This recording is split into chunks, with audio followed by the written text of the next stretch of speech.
Hi hello नमस्कार मंडळी. तर सकाळी सकाळी आज देवपूजा झालेली आहे माझी आणि आज ना लवकर म्हणजे देवपूजा करून घेतली. पहिले उठल्या पहिले देवपूजा करून घेतली. एरवी कसं होतं, अगोदर स्वयंपाक आणि नंतर देवपूजा. तर इकडे आपल्या गॅलरीतले छान असे फुलं आले होते. तर बघा किती छान मस्त आणि खूप मोठाले फुलं आहेत असे. 2-3 फुलामध्ये देवघर असं गच्च भरून जातं. तर किती छान असे फुलं आहेत. फुलं वाहिले देवाला आणि ह्या फुलांसाठी मला असं वाटलं की पटकन आपण पूजा करून घ्यायला पाहिजे. कारण थोडंसं ऊन पडलं तर मग ते असे कोमेजून गेल्यासारखे झाले असते.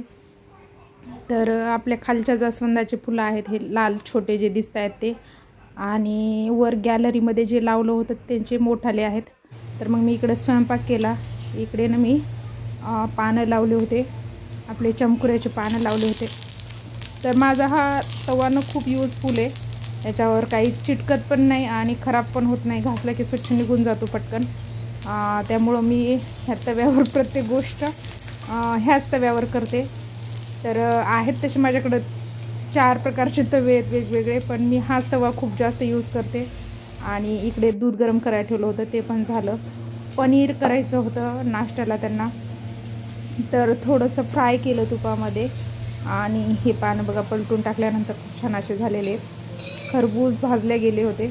आम्हाला ना थोडेसे असे खुसखुशीत झालेले आवडतात, तर त्यामुळं पानं झाले इकडे. आणि त्याच तव्यामध्ये मी काय केलं, थोडंसं तूप टाकून मस्त पनीरचे छोटे छोटे जे तुकडे केले होते, तर ते पनीर फ्राय करून घेतले. दोन्ही साईडने पलटल्यानंतर खूप छान असे खरबूज भाजतात. आणि वाटलं तर 4ही साईड भाजू शकता, पण मी दोन्ही साईडनं भाजले कारण मग जास्तच थोडेसे कडक झाले असते. आणि इकडे चमकुऱ्याच्या पानासोबत छान असा रस्सा केला होता. तर रश्श्याची रेसिपी नाही दाखवली मी, कारण मोबाईल माझ्या हातामध्ये होता आणि भाकरी टाकल्याच्या होत्या. मला फक्त 2च भाकरी करायच्या. तर दुपारी खाण्यासाठी त्यांना एक आणि साराला एक, तर 2 भाकरी केल्या.